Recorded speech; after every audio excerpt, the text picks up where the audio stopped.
Hey guys, welcome back to the channel. Today we have something a little different for you guys. You may remember in our last video here, we talked about doing an interview for the Be Your Own Boss Summit, and that is what we're going to share with you today. So Tiffany and I sat down with King Lau from the summit, and we talked about how to grow an online community that leads into real life business revenue.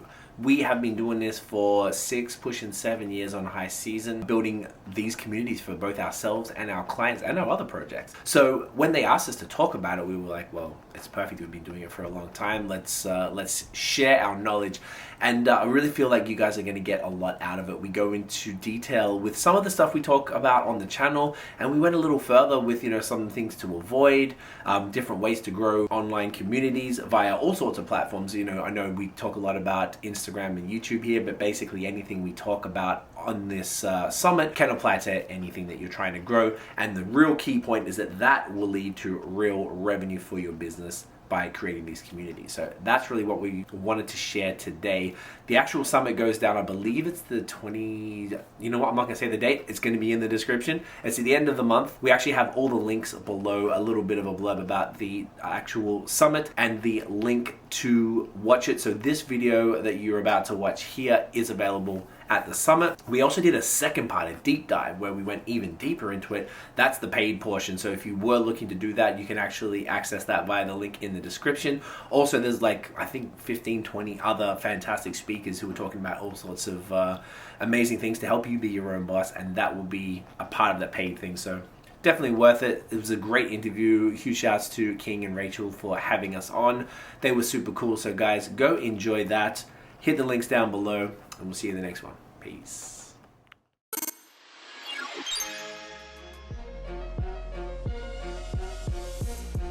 How do you create a community of raving fans? How do you build a community that is authentic and genuine? We live in a world that focuses so much on vanity metrics, how many followers, how many likes, how many views. While that might look good on the surface level, those numbers really don't mean anything for your business. Because if that following you have on any social media platform isn't genuine, that doesn't care for you, they're not going to become paying customers anyways. So that's why it's so important for you to not just build any community, but build a community that's genuine, that's authentic, that cares about each other, that supports each other, and more importantly, supports you and respects you. So today I have two very special guests that focuses a lot of what they do on building authentic and genuine relationships in their communities. So are you ready to level up? Let's go. Hey everyone, welcome back to the Be Your Own Boss Summit, or BYOB for short, where I'm asking expert entrepreneurs from various backgrounds about what it takes for you to become the boss of your business and not let your business become the boss of you. I'm here today with Tiffany Davey and Craig Thorne, the co-founders of High Season Co., a social media agency based between Toronto and Montreal in Canada. Originating from Melbourne, Australia, Craig is an experienced social media and digital marketer, entrepreneur, and content creator, bringing his decade-plus experience to brands in North America. With High Season Co., Craig plays an integral role in the development and implementation of highly targeted social campaigns for both major brands and small to medium businesses across multiple disciplines. Tiffany is an award-nominated social media strategist, entrepreneur, and content creator. Tiffany directs social strategy and oversees operations while designing campaigns for multinational brands, celebrities, and business owners across the continent. Tiffany and Craig also have a YouTube channel under High Season Co., which has gained over 1 million views through sharing their industry knowledge in the form of social media tools, tips, and tactics for entrepreneurs, marketers, and content creators. Tiffany, Craig, I really want to thank you for taking the time and being on the summit. It's an absolute honor to have you both here with me today. But I really have to start off by telling you how life-changing your tips have been in helping me build my online community and not only to stay engaged, but to build authentic relationships through platforms such as social media. But since I don't feel like I do it justice to tell our audience about the vast amount of experience both of you have, would you each like to share a little bit more about your background and how you guys got here? First of all, that intro. That was wow. All right, goodness. Wow. Like, can you just always intro us anywhere we go? Might have to start hiring you, man. Might just have to hire you for intros. Like, goodness. Thank you. Thank you so much. And thank you for having us. We're super, super excited to be here for the BYOB, Be Your Own Boss Summit. Yes. Yeah, a little bit about us if you want us to go individually. So Craig and I were we can hit it together. Yeah. We're life partners. So we're partners in business and partners in life. We've been running the agency High Season Co. for 6 years now. Yes. I think we just passed our 6-year anniversary, right? Yes. Full time. In terms of full time. This is a side hustle. Wow. That was a side hustle.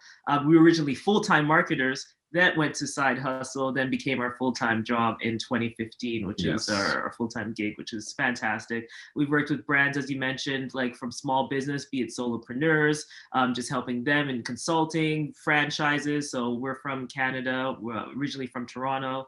So we help Toronto-based franchise restaurants and things like that as well. And then multinational brands, like you said, we have Sony as a client, Facebook as a client. We've been fortunate to work with pretty amazing businesses as well. So and that's brought us here today and to our YouTube channel and to you who met us through our YouTube channel.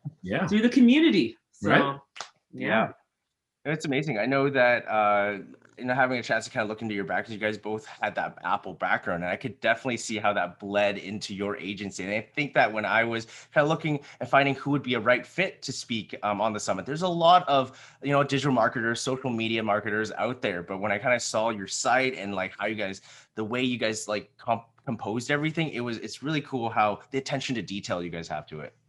Thank you. Yeah, that's great. I would say that's an Apple thing for sure. Yeah. Because they drill it in. They drill that into you. There's a they creed. do. There's a creed. I've had a chance to work with Apple for a couple months. Realized that I just don't deal well with authority. And I was joking with myself, if I can't work for Apple and that was the one company I was like willing to work for, then I was like, I can't imagine where else I would be. So it's just cool to meet other people that understand that culture and what they teach and the mindset they teach you at Apple too. Yeah. That's just really funny. That's what Craig, when you just said, like, I can't imagine working for anyone or it doesn't work. Man. That was Craig. I'm not that I can't do it. I'm a terrible employee. But Apple was great. I mean, we met at Apple. I've met some of the best friends I've ever had in life. A lot of creative partners as well through Apple, particularly coming from a new country. It was my first proper job here, and it was like a great way. It's like all encompassing, but like you said, it was the way they teach you to go about things is it kind of sticks with you, and it's fascinating. It's one of those places that just like it's worth working at, even if you were there for a few months. It's you be able to bring you take that with you over time. Yeah, exactly. No, I wish I stayed longer, but at the same time, I mean, the excitement of going down this journey, nothing could ever compare. You did the right thing. Yeah. 100%. So I really want to just really start this off by really talking about like common misconceptions when it comes to like engaged communities, because like there's a lot of communities in there, and I feel like we're in a day and age where vanity metrics are just like, I guess, too weighted heavily towards that, and not enough on like the genuine, authentic connections in your community. Because I think something I've heard even recently, it's like, would you rather have 100,000 followers that don't really engage or don't really care for you, or would you rather have 1,000 followers that care deeply for you? So I'm curious, like what, like from your experience kind of working, I guess, with your own communities and communities for your clients, how would you, like, what are the most common misconceptions, and how would you define what an engaged online community should look like? Absolutely. Do you want to start that? Or yeah, sure. The number one misconception, and like you nailed it on the head, it's the number. That an engaged community is the number that you're supposed to be looking at. So 10,000 people means that you have a community. And that is, the number is completely a vanity metric, and that number doesn't matter. And that's where we see people become the most obsessed. Yeah. Especially just looking at the follower number, right? Like, and that's one, not treating the community as if they're people.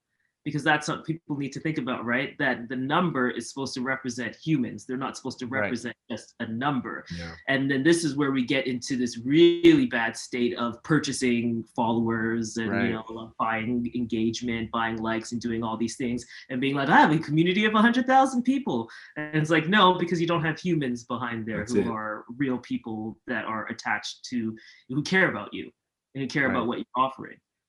So quality over quantity, we always say that's the big thing. Always, like, quality will always trump quantity. Same thing. You might have heard that from a YouTube video where I say 1,000. We always say that, like, it's worth it more to have 1,000 real engaged followers than 100,000 just people who are kind of half in. Right.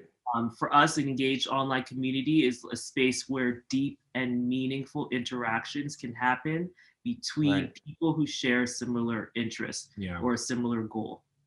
Right. That's what an engaged community should look like. Yeah, I think even like for the entrepreneurs, then like I guess what impact does it have? Because most people, like you said, they think that as long as they have the numbers, then you know what I mean, like that will attract people. Because if you have 60,000 followers, even I think it's not even just how engaged they are. I think a lot of people buy followers or engagement, so that when new people stumble on their page, on their site, or whatever it might be, that they're like, wow, you know, as long as I have X amount of followers, then people will think I'm an authority in my industry. So like, you know, when you have like, I guess what's the difference of like when you actually do have an authentic community, and why is it important, and how does it impact your business as a whole?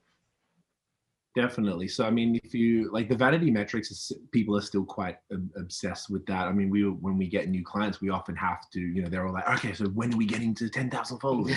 And we have to kind of like, hey, like, you know, it's not really about that. It's about building the real community, because you know, you can go and buy all the followers and you have 10,000 fake followers, but those bots aren't going to buy anything from you. So it really, that engaged community, like, or even just people, if you do the follow on follow, which is another common unfortunate tactic that businesses tend to use in lieu of buying followers, that also just brings a whole bunch of dormant followers who don't really care about you or aren't really interested in what you're doing or offering.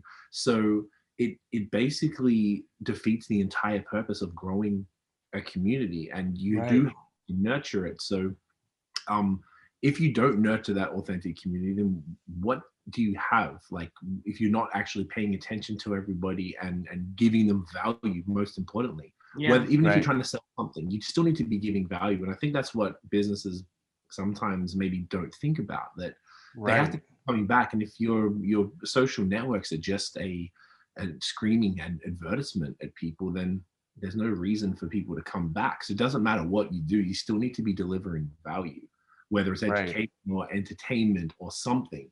So yeah, nurturing that community is just so important, and making sure that it is authentic is genuinely everything. And it's hard for us as a society, like you were saying, everything's about perception on social media. So if people aren't, I guess, everyone around them worried about, oh, well, this person had this many followers and stuff. Everyone just keeps talking about followers. So it's hard to kind of move away from that. So it's breaking that mental sort of prison that a lot of people are in, specifically around followers, and just really, like Tiff said, those numbers represent humans, you know, serve them. Serve the people. And that's really where you're going to see the true value of that community built. And I wanted to start because it's something he said, which was interesting, like people coming back. And if you think about any business, the value and what every business's goal is when you talk about the end of the sales funnel, there's the brand loyalty, right? So you're going to have the brand loyalty and you're going to have that retention. It's so much easier to sell to someone you've already sold to than to spend the time. If we're just talking straight business numbers, like it's so much easier to retain, to sell back. That's a good point. To the people that you've already brought in, right? You know, if you always were purchasing Audis, you know, like if Audi keeps you and they treat you well, you're going to continue to generally buy Audis. You're going to stick to that one car. You're going to stick to that one product or service, the person you know.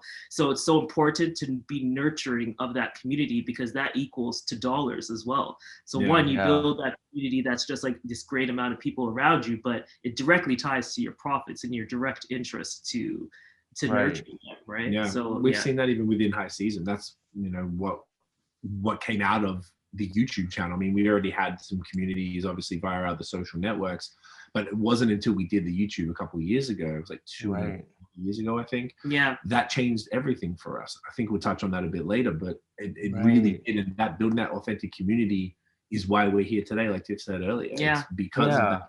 And we respond, like before this, I was responding to every comment I go through every day. I've got a reminder on my phone, check the comments. I respond to every single one, to constantly delivering value. I mean, that's what we tried to do. We had all this knowledge from years and years of doing this stuff. And we're like, well, why not share it? And if we can share that with our community, and then it just builds more and more community, because people share it with their friends, and people go and binge all the videos and comment on a bunch, and it spirals into this like just wonderful web of like conversations and genuine interactions that has brought us more joy than we ever could have thought from this community. Yeah. Right. And that's the fan type part of it, right? Like, not that you have fans, but I don't know. Are you familiar with the 1,000 True Fans?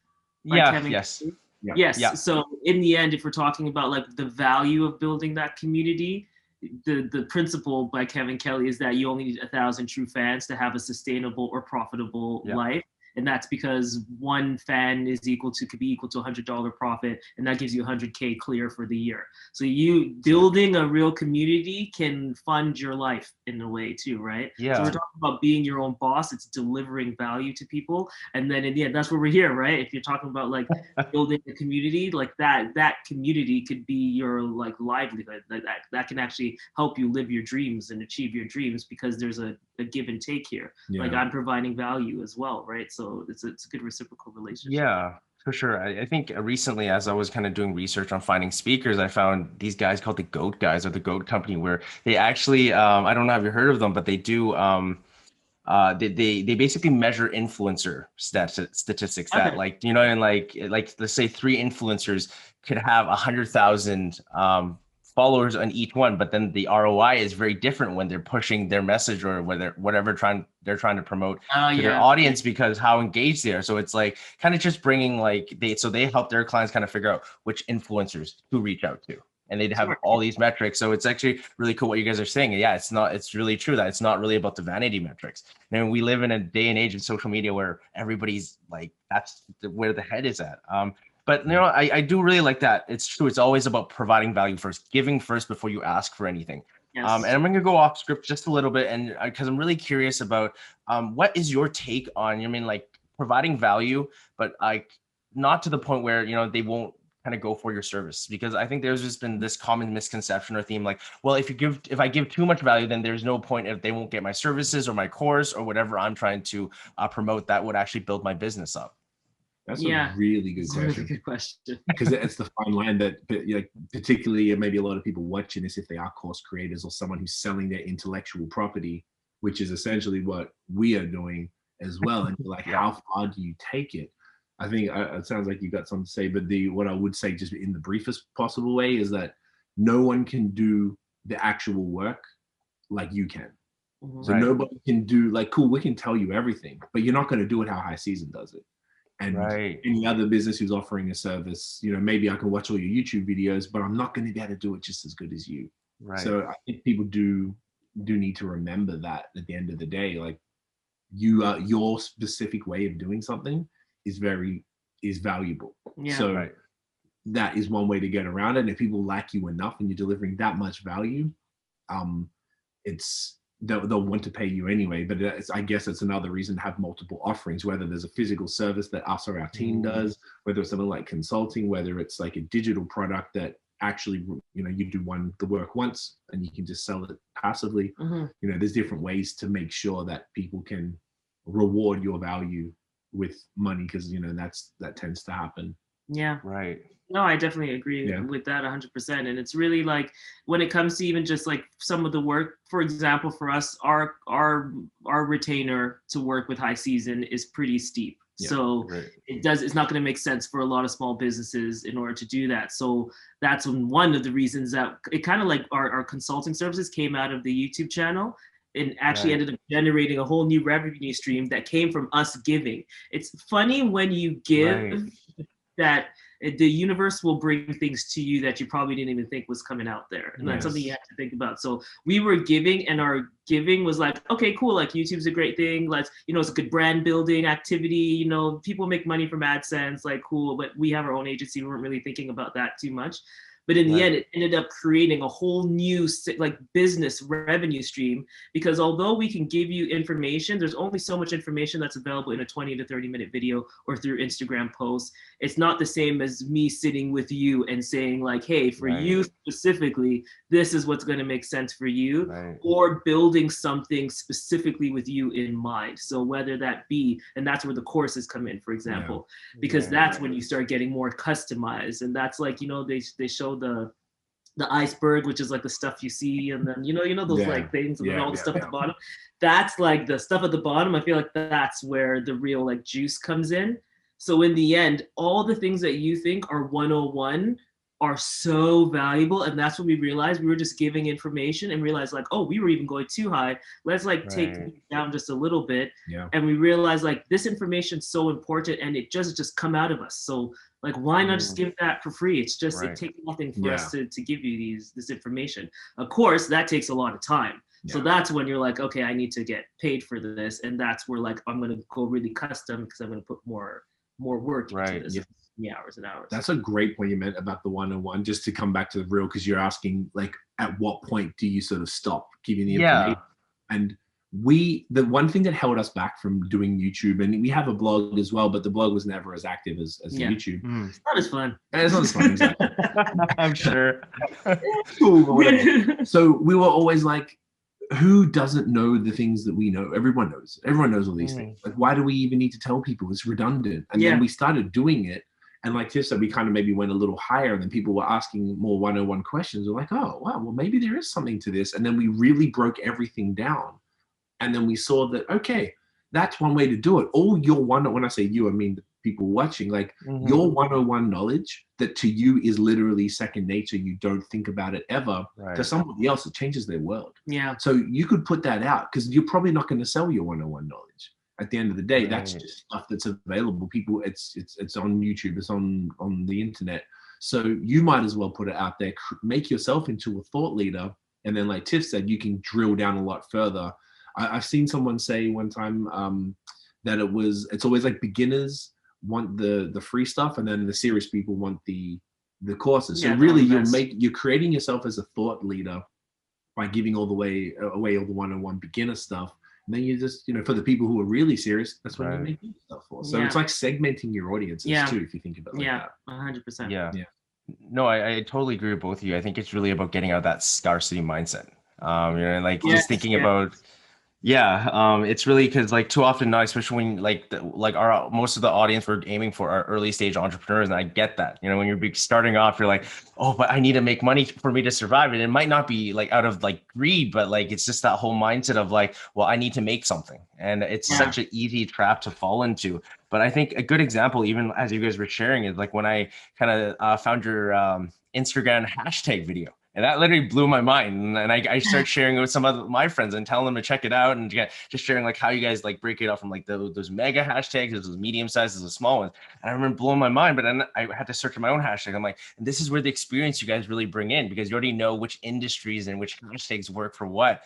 And even like if somebody watched that video like me, and I'm like, well, I still got to go through the time, and I have no idea what works and what doesn't. There's a lot of time of experimentation. And I think what I want our audience to understand is, even if you share it, that doesn't mean that they have the experience to execute it. And I think that's where the value you get. Like what both Tiffany and Craig said is you are now a thought leader, right? And they trust you because you were able to kind of shift your paradigm of how they viewed, like, for example, like marketing or Instagram, social media.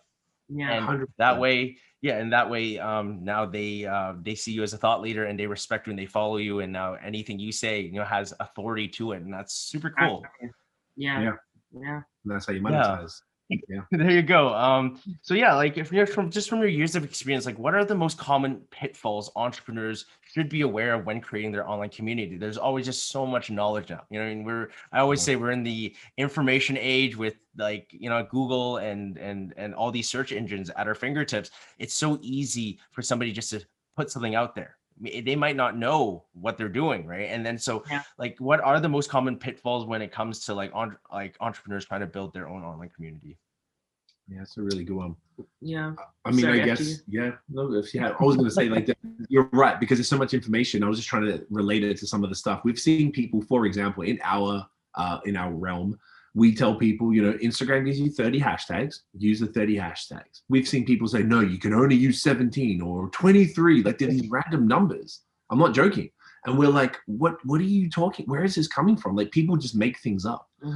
Or like someone says it somewhere, they read it and that goes, you know, whatever. Someone finds it on Reddit and then spreads it around and you get these mistruths out there about something as simple as hashtag use. Yeah. So I would say if, as far as entrepreneurs, you know, trying to start the community and you're looking for information, like you were saying, I would say really do your research and see if you can find the same information verified multiple times. Yes. Definitely look at where you're getting the information from. There are like a lot of YouTubers even that we know in our realm that we see people say stuff for like, I don't know, like where are you getting that from? Like, Yeah. you know, we're very cautious to what we say about these things unless it's sort of verified, or if we're not sure, we will specifically say that. But we have people say some things that we know to be nonsense with complete certainty. And I can see why people would get caught up in that and confused by that. You know, it must be difficult to navigate it without that knowledge, particularly the social media world. Yeah. That is very complicated and complex. And people are trying to run their business and now they have to figure out how to promote it online and build this community. It's a lot for folks to deal with. So definitely do your research and find who you, I guess, trusted sources. I was gonna say who you trust, but it's not really about who you trust. It's really genuinely people who know what they're talking about. I guess that can only just be done with research. Yeah. Yeah, no, that makes sense. I think even for me, the hashtag one is a big one. I remember like, you can only use 9 or it gets too spammy or people won't do this. And I was like, then I watched your video. I'm like, well, Tiffany and Craig said I should use all 30, so I'm going to use all 30.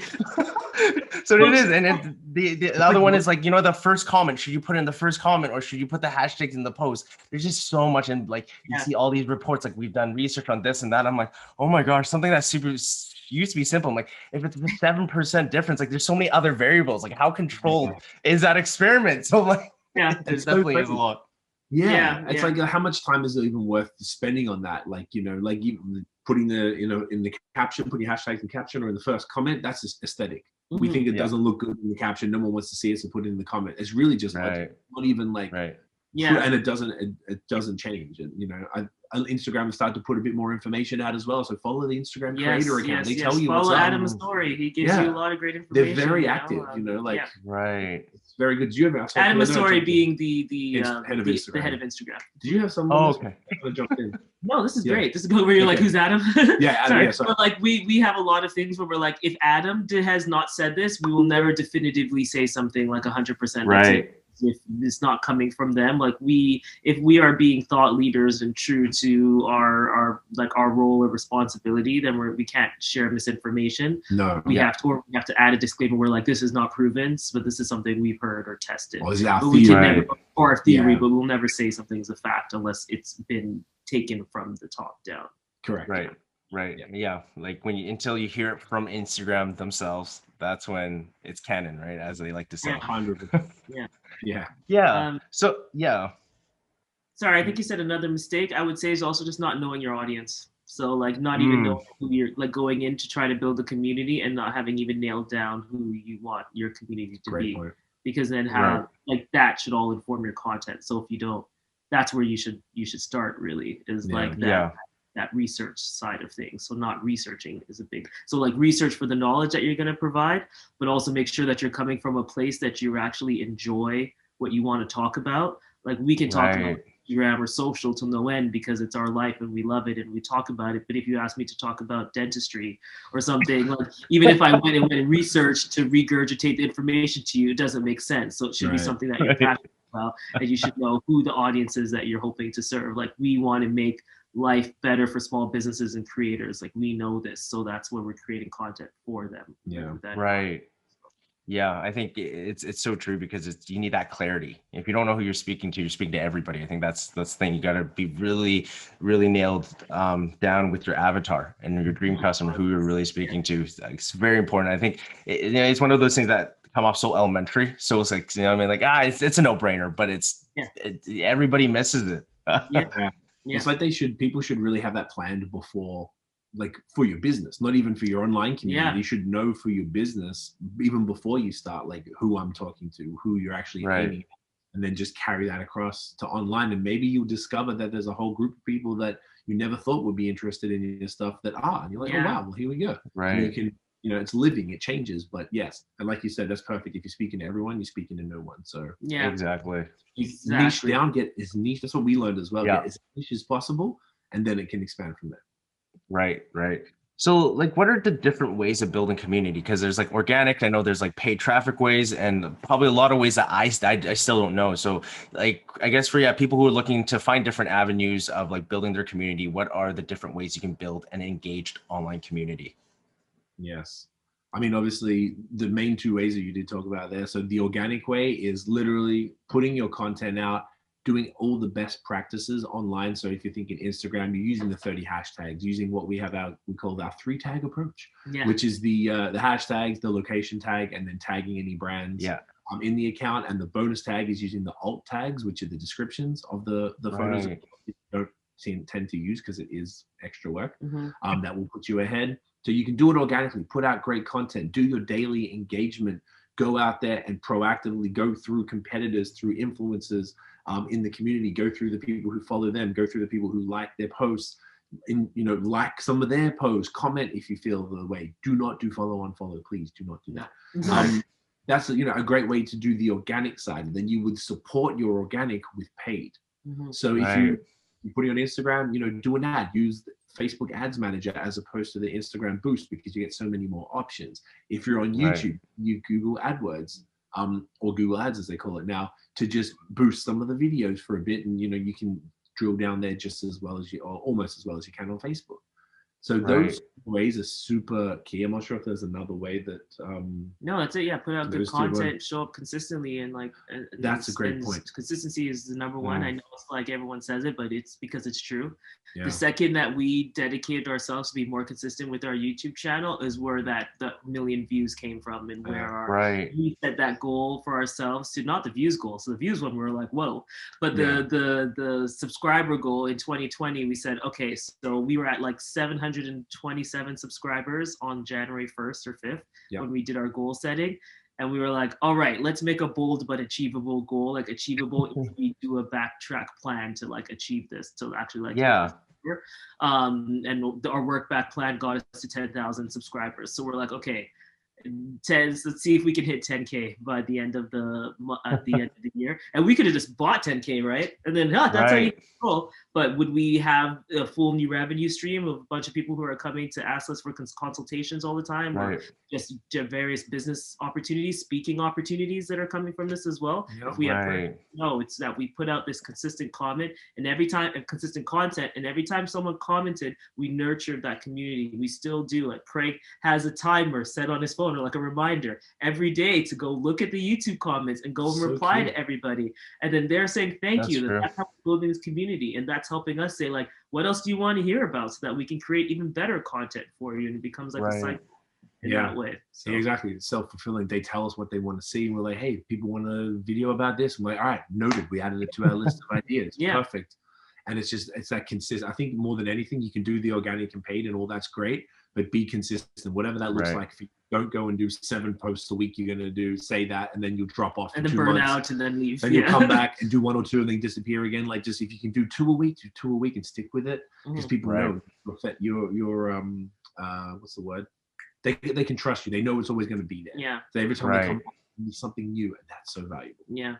No, I totally get that. Even for my podcast, I remember this week I was like, I can't record 3. I was ambitious when I started. I was like 3 episodes a week. And you know what I mean? Like right now it's just me and a business partner, and we're pretty much doing the summit and the podcast and everything. So I remember like on Sunday when I was like, or Saturday, I had like, cause I've been having interviews like recorded all the way, like I booked all the way through. I'm like, I can't do it, but I'm like, I can't stop. I'm like, you know, like at this point, it just feels like, you know, like you kind of betray your own like promise to yourself. But it's good, I think. And also like just kudos to Craig, because every time I post on the speaker group, he's like the first one. Sometimes he beats like even my business partner Rachel in doing it, and she was like, holy moly, like this Craig guy, he's like, he's so on top of it. On it. You're good. You're good. You're good. I appreciate it though that you guys have gone to that effort to create that community, even a community within the community type of thing. Like you're building it publicly for this, but then you've got all the speakers and you're giving an opportunity for everybody via a Facebook group, which is dope. So the very least I can do is throw it a little love heart, you know, like I might not always comment on them, but if I see it come up, as soon as I see it, I got the notifications on, bam, you know. I think that's cool. And that's one way to keep people engaged, because it's always in your face, and I'm always like, oh, who else is going on? I'm being paying attention, really staying up on it, and it's really great. So props to you guys for thank you. I think it was one of those things that like we kind of start with the intention, like just so people know. You know what I mean? Like it's too often not with these online events, you never know like who's there. And I always tell everybody, I don't expect everybody to engage all the time. Everybody in that group is super busy and has so many projects going on at one time. But I mean, it's just nice to have that sense. And as you know, more people come in, and you know, and like one or two people comment here or like here, and it kind of adds up. Well, not everybody might be free all the time. So no, this is where I'm learning about like the sense of community, because I'm super happy on how like the group came together, and I feel like everybody feels like they're being part of it. And that was like my biggest hope and my biggest fear is like, oh, what if they didn't feel like they're part of it and they're just speaking? Because I keep saying, like, for people watching, like all these people that have agreed to be so like gracious and generous with their time, it's like I see them as partners in this whole project, because without them, none of this would be possible. But a couple more questions before we wrap up this first half of our conversation. The first one is more focused on what is the biggest struggle, because I think there's so often not, like you said, there's just too much highlight. You know, I was able to get this amount of followers or this amount of engagement, but like you had to go through a lot of trial and error to kind of figure out where that sweet spot of building a genuine, authentic online community. So I guess throughout this whole journey, what was the biggest struggle you had to overcome in this arena? That's a really good question. As far as a struggle to grow our community, I guess the consistency was one thing, which is funny enough that we were just saying that, and we're saying it from experience. Like, you know, obviously our job is to run other people's social media, and for them to want us to run theirs, they're going to have to see us do ours well. But sometimes, like, you know, early on when we didn't have as much going on and we're trying to build it up, we had a lot more time to be more interesting and do things with our social. And as things got busier, obviously it's the first thing that you neglect. You're just like, oh yeah, but the client comes first. You know, that's where they're paying the bills. So don't worry, we'll get to it later. Right. So we've struggled with that even to this day. Like, because the thing about, we have one employee so far, we're hiring right now, and he does some of the stuff for high season, but he doesn't do the Instagram, because we feel the Instagram has to come for us. As far as like our voice, we have to write the captions and come up with everything. And with, you know, we did it the other week for a bit. We're like, all right, Sunday nights, we're gonna figure it out. We're gonna just plan the week out. The three posts a week, nothing crazy. Repurpose our content. We always tell people to repurpose. We've done videos. Cool. We'll summarize a video into a graphic. Bam, easy. Yeah. But you know, last night was Sunday night, and we're working on a client until like 2:30 a.m. Yeah. Again, and Saturday night we're working on the same client till 4 a.m. instead of enjoying Saturday night watching a movie. We did tell you it was a busy month, so it's been a busy month. You've had it as well, so you feel us. Yeah. So you know, basically the consistency is the hardest part, but the average business who isn't a social media, every other business but us crazy people doing this stuff, you should be able to figure it out so that you're able to batch your content and be able to schedule it out and have everything consistent. You know, 3 a week, no problem, and you just have it already scheduled via, you know, there's some great scheduling tools out there.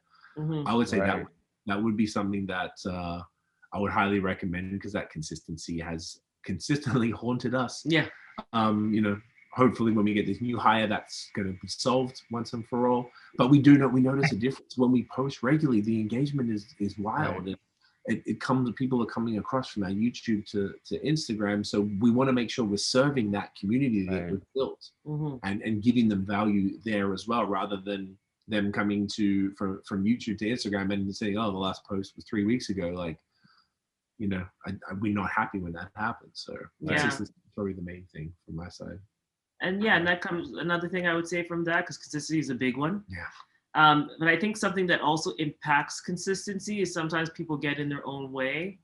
So they get in their own way and then they're not able to distribute content, which is something that we even see. So then they're overthinking the content, and it's like perfection paralysis. So you're like, okay, well, this is not great to put out, so I'm not going to put it out. And then it's a week later that you haven't put anything out because you overthought the last few things. Then you like work yourself up into something where you just, you become inactive altogether. And that's because you just feel like, oh, I can't do it, so I'm not going to try, or I'm not going to do it the right way, so I'm not even going to try. And that impacts your like distribution, or just even like being able to build a community or connect with people. It's like you're overthinking it and doing yourself a disservice, really. In the end, people overthink. We took so long to do our YouTube channel, for example. So like even just getting started, we took forever to do it, but ours was kind of like, do people want to care? Like what we're saying, really? Like, is there any point and all this stuff? But it's all these questions you ask yourself instead of just doing it and testing. Like the market will always decide. So put it out and then let people tell you how they're receiving that, and then you can iterate from there. So don't be stuck on the like what ifs without just doing it and then evaluating. No, both of those points, I've struggled with. So I definitely resonate with what you're sharing. I mean, especially with consistency, because you're gonna have your good days, your bad days, and you still got to show up even when you're not emotionally or mentally all there. And I think it all comes from discipline, right? And training that mental state and that mindset of yours. And perfectionists, like I totally get like that whole paralysis of like when I started my podcast, I was like, oh my gosh, it's like I slurred that word. People probably, I had a mouth down there. I'm like, oh, people probably wouldn't even notice. But like every time I'm editing, I'm like, oh my gosh, like I got to get it out. So I would like, even in the beginning, I would spend a lot more time editing, like trying to get all these sounds that aren't supposed. Now I'm like, whatever, I don't have the time. And I feel like the busyness has kind of helped me get over that. I'm like, I just don't have the time, even if I wanted to. So like, as you start putting it out there, you start to get over yourself as well. Yes, that's so true. It's like we realize it's content, right? At the end of the day, and how it's like if it was your paid course or something, then that probably needs to be a little more perfect because people are showing out for it. But at the end of the day, it's free content. We're human. We make mistakes, and is it really worth it? Like you said, we all judge ourselves, but is anyone even going to notice you slurred a word? I noticed as I'm talking now, I messed up a bunch of times, but it is what it is. Like it's just this, you just got to move on. Yeah, for sure. So just to wrap up this first half of our conversation, the one question we've been asking every single one of our speakers is their most memorable failure. Because what we really want to highlight is this whole entrepreneur journey. No matter how successful you are, what background you're from, it's going to be full of failures, because that's what like something I've heard even throughout this journey is like the faster you fail, the faster you will succeed. Because those are the lessons. You got to go through that, especially if you want to work as a consultant or a coach of some sort. You need to understand what went wrong before you got to be there before you can teach someone else. So I guess either like individually or even together working as a power couple, what was your most memorable failure? What did you learn from that lesson? And how did that lesson actually contribute to your success today? So the one that comes to mind for me was essentially the failure was not trusting our gut.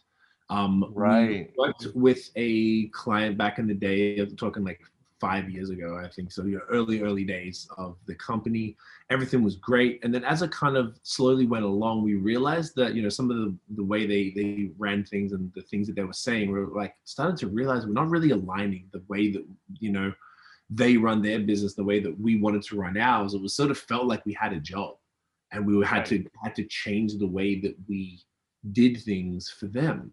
And because they had us in a little bit of a golden handcuff situation, it was, we were going along with it.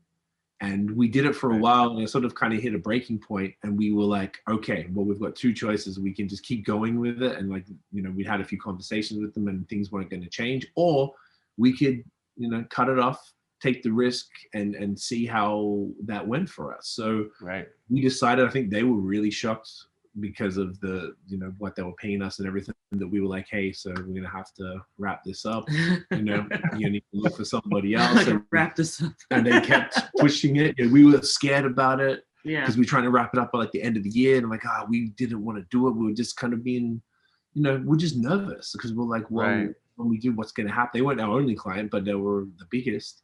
And then we were, when we told them, they like were gobsmacked, and then they took a few months. They asked us to stay longer. I'm like, okay, they see the value now. They need us. They know they need us. And then when we let go, it was like the most freeing feeling of all time. We ended up noticing some behavioral alignments with somebody else we'd worked with even before high season, because we've always done little hustles together, little businesses and stuff.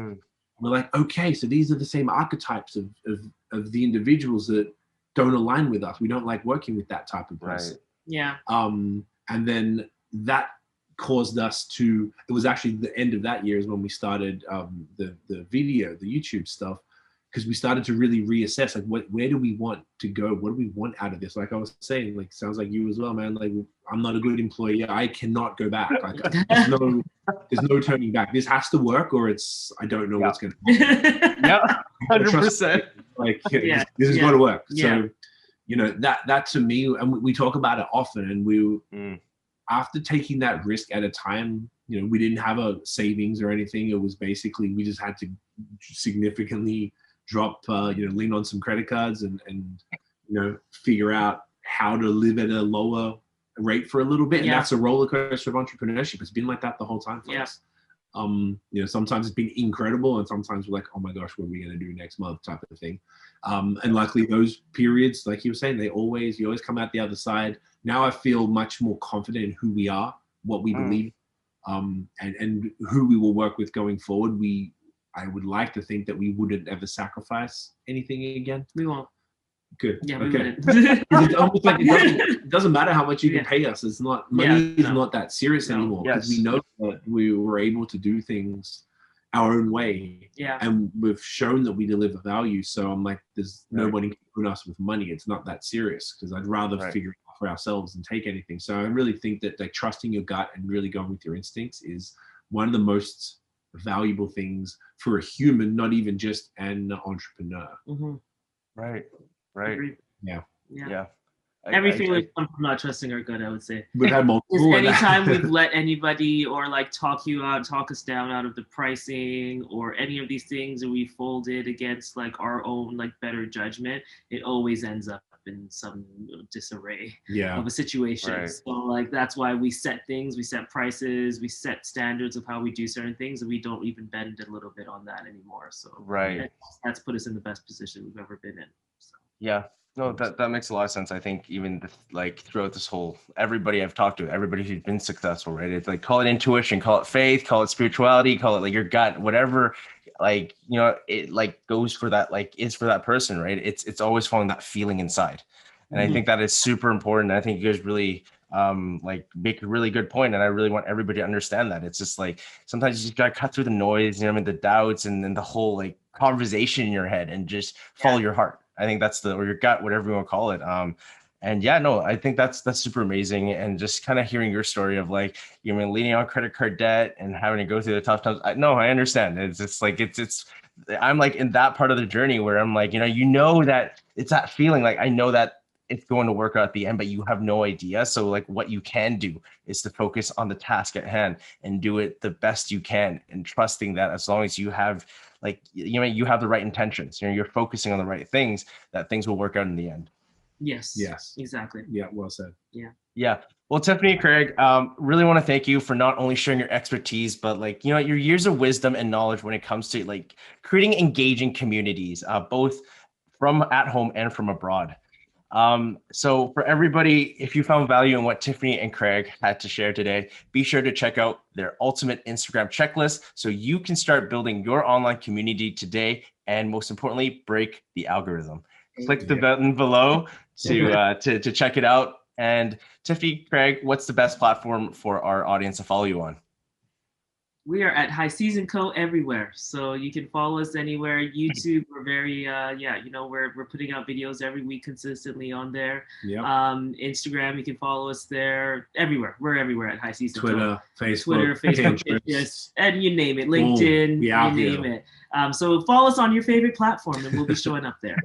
Yeah, we'll make sure to include links below, beside wherever they're going to be. Also, right beside this video. So make sure you check it out, especially their YouTube channel. A lot of good content. I think I've learned slowly chipping away, learning more and more about. And they're always really up to date. I know, like I think every week you guys are like the top ways to gain more followers. So it's like the literally the latest trend. So I highly recommend you check it out. I've learned so much, and I know everybody else will as well. So awesome! Everybody's watching this. Make sure you, if you haven't had a chance, make sure you get to upgrade your ticket to an all access pass before the summit ends. Tiffany and Craig will be going on a deep dive on how you can be creating, cultivating, and facilitating a healthy online community. So if that's something you're interested in, make sure you don't miss out on it. Tiffany, Craig, thank you again so much for taking the time and being on the summit. Such a pleasure. Thank you. Thank you. It's our pleasure.